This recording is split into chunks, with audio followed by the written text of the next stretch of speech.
Guys, welcome back to the channel. যারা নতুন আছো তারা চ্যানেলটিকে সাবস্ক্রাইব করে নিও, আর পাশে রাখা যে বেল বাটনটা আছে সেটা কিন্তু প্রেস করতে একদম ভুলো না। তো বন্ধুরা, আজকে একটা বাজের উপরে রিয়্যাক্ট করব, যেখানে মিজানুর রহমান আজহারী সাহেব একটা কাহিনী শোনাচ্ছেন, আর এইসব জিনিস শুনতে তো আমার ভালোই লাগে। তো আজকে সেইটার উপরে রিয়্যাক্ট করব। তো চলো আর কথা না বাড়িয়ে ডাইরেক্ট আগে ভিডিওতে যাই, তারপর নয় তোমাদের সাথে কথা হবে। তো ভিডিওটা শুরু করি, চলো শুরু করা যাক।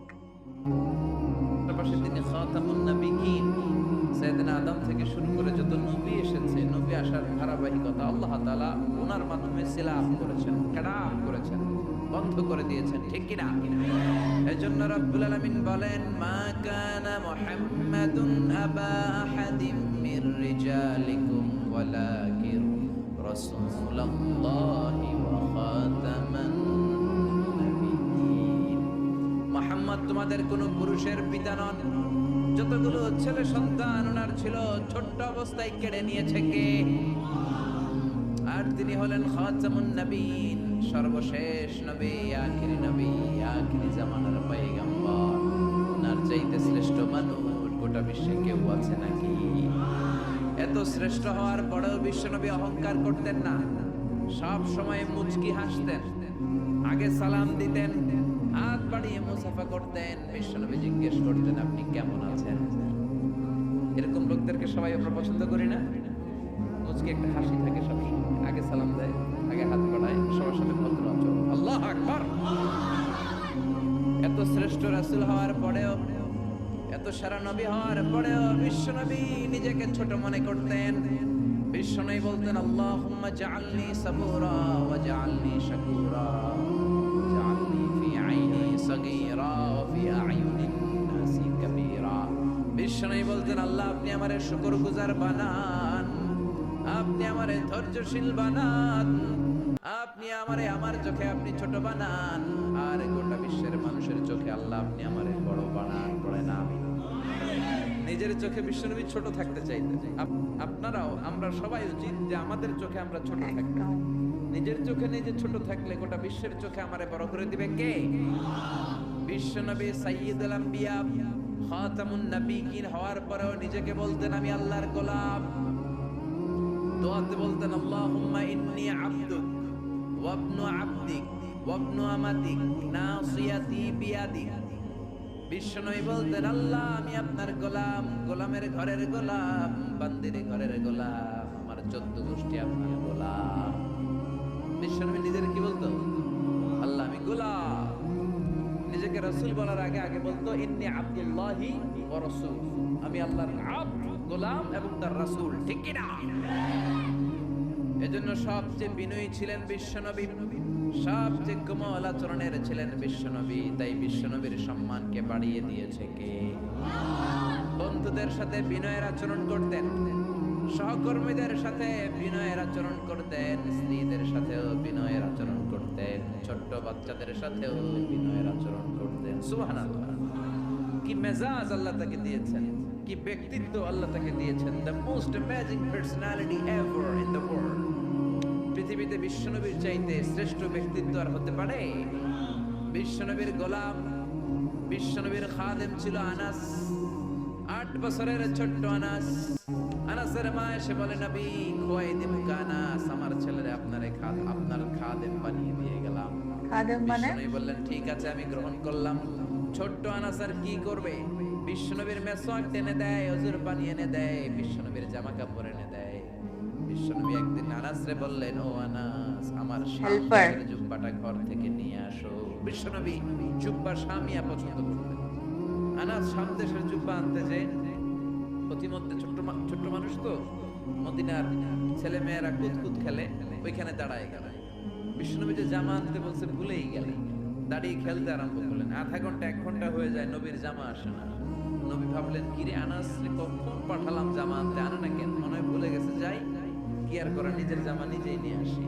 তো জামা আনতে গেলেন, নিজেই বেরোলেন। মদিনার পথিমধ্যে দেখলেন যে আনাস বাচ্চাদের সাথে খেলে।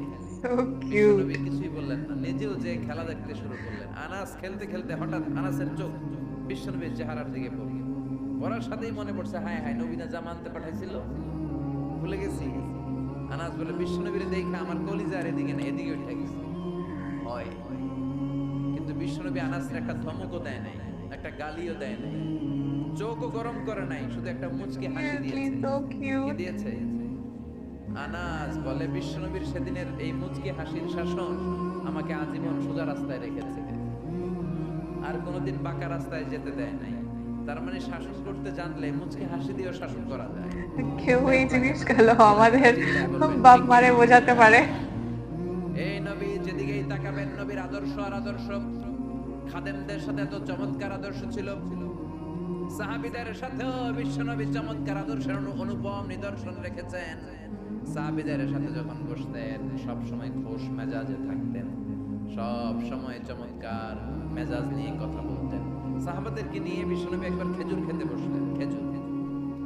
তো সবাই খেজুর খেয়ে বিচি সামনে রাখে, বিশ্বনবী খেজুর খেয়ে বিচি সামনে রাখে না, পাশে বসেছে ওনার মেয়ের জামাই আলী। আলী যেখানে বিচি রাখে ওইখানে বিশ্বনবী রাখেন। খেজুর খাওয়া শেষ, বিশ্বনবী বললেন মান মিন্না আকসারু মুতানাওয়ালান আর-রতাবা, চলো দেখি তো কে বেশি খেজুর খাইলো। সবাই গুনতে আরম্ভ করলো, গুনে দেখে সবার সামনে সমান সংখ্যক খেজুরের বিচি, বিশ্বনবীর সামনে কোনো বিচি নাই, কিন্তু আলীর সামনে বিচি ডবল। বিশ্বনবী বললেন দেখো দেখো এমন খাদক জামাই আল্লাহ আমারে দিয়েছে, সবাই খাইছে কম, আলী খাইছে বেশি। সাইয়েদনা আলী বললেন দেখেন আমার শ্বশুর তো কম খাইতে পারে না, উনিও খাইছে অনেক, আমাদের সবার সামনে খেজুরের বিচি আছে, দেখো নবীর সামনে কোনো বিচি নাই। তার মানে নবী যখন খেজুর খাইছে খেজুরের সাথে বিচিও মাইরা দিছে। কি সুন্দর রসিকতা, সুবহানাল্লাহ পড়বেন না? তার মানে খাদেমের সাথে উত্তম আদর্শ, বন্ধুদের সাথে উত্তম আদর্শ, বিবিদের সাথে উত্তম আদর্শ, বিবিদের আজকের ভিডিওটায় যতগুলো উনি কাহিনী শোনাচ্ছিলেন নবীজির, তো সেটা সত্যি আমার খুবই কিউট লাগছিল। আর স্পেশালি যিনি স্পিকার মানে মিজানুর রহমান আজরি সাহেব, তো উনি বেশ ভালোভাবে বোঝেন অডিয়েন্সকে, বুঝতে পারছেন যে ইয়াং ছেলেপুলে সব, আমার মনে হচ্ছিল দেখে যে 14-15 বছর, মানে 19 বছরের মধ্যে এমনি বেশিরভাগ অমনি ছেলেমেয়ে ছিল। তো সেরকম ধরনেরই উনি কাহিনীগুলো সেইগুলো রিলেট করেই উনি বোঝাচ্ছিলেন।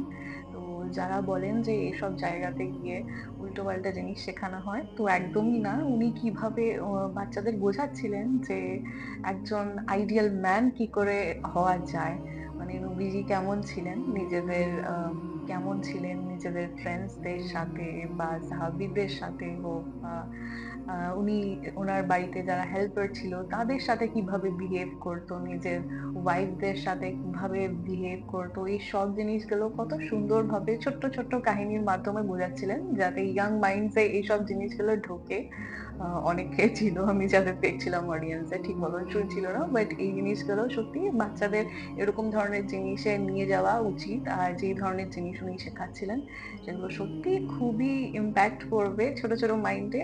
আর আমার ভালো লাগছিল এই জিনিসগুলো দেখে যে আমি যেগুলো ভেবে রেখেছিলাম, যেটা আমার আগের চিন্তাধারা ছিল এইসব জিনিস নিয়ে, সেগুলো সত্যি ভেঙে যাচ্ছে আস্তে আস্তে যখন আমি দেখছি এই ধরনের ভিডিওগুলো।